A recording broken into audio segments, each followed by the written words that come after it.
Hi guys, இன்னைக்கு weekend ஸ்பெஷலாக snacks எல்லாம் இல்லைங்க. அதுக்கு பதிலாக டின்னர் தான் நான் ஸ்பெஷலாக கவனிக்க போகிறேன். டின்னர் ஸ்பெஷலாக அவங்களுக்கு பிடிச்சமான சிக்கன் சால்னா வித் அந்த பரோட்டா தான் அவங்களுக்கு ரொம்ப பிடிக்கும்.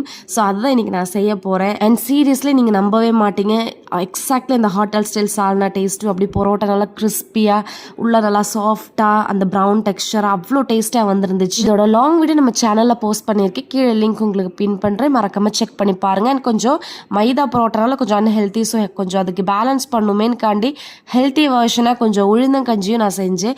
அதே சைட்லேயே குடிச்சிக்கிட்டு நான் பரோட்டா செய்ய ஆரம்பிச்சிட்டேன். பரோட்டா செய்யறதுக்கும் வேணும் ஒரு டேலண்ட், ஒரு ஸ்கில்லுன்னு எப்பவுமே நான் நினச்சிக்கிட்டே இருப்பேன். ஏன்னா அது செய்யும்போது அதோட கஷ்டம் தெரியும். பட் எனிவே எனக்கு இந்த மாதிரி வீக்கெண்ட்ஸில் என் ஹஸ்பண்டுக்கு பிடிச்ச மாதிரி ஃபுட் அவங்களுக்கே தெரியாமல் சர்ப்ரைஸாக குக் பண்ணி கொடுக்கறது எனக்கு ரொம்ப பிடிக்கும். அண்ட் இந்த வீக்கெண்ட் இப்படி தான் போச்சு எங்களுக்கு. ஸோ நீங்களும் உங்கள் ஹஸ்பண்டுக்கு பிடிச்ச மாதிரி ஃபுட் அவங்களுக்கே தெரியாமல் சர்ப்ரைஸாக செஞ்சு கொடுத்து இந்த வீக்கெண்ட் நீங்களும் இதே மாதிரி என்ஜாய் பண்ணுங்க.